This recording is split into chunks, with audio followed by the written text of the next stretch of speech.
One question here. What do you say to them who say that Jesus' resurrection is symbolical and not physical?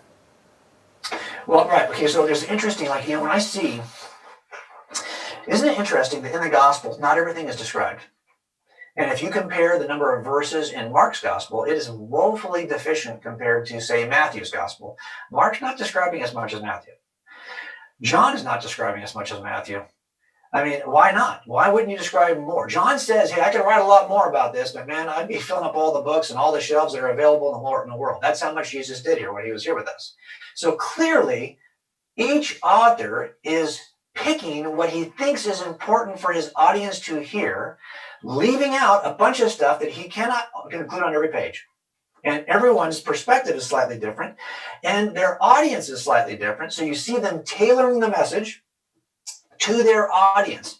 Now, why I say that is because if you look at the post-resurrection appearances, I find it interesting that they would choose to describe those, and only those. There's a bunch that they're leaving out. Remember, it says in Acts chapter 1 that Jesus stayed with the disciples for 40 days following the resurrection and doing what?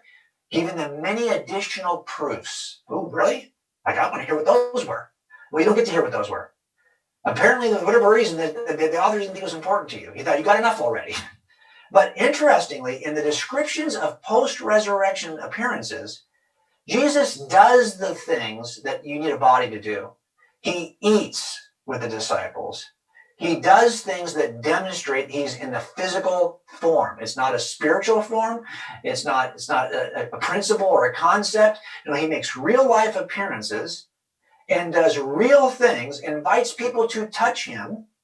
He invites Thomas to touch him.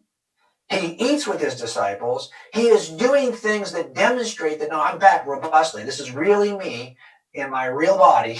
This is really tangible. So I do believe in the physical resurrection, only because I find it interesting that of all the things that the authors could talk about, they include things that would infer that he is in a physical body, and actually in a resurrection body that is physical and touchable.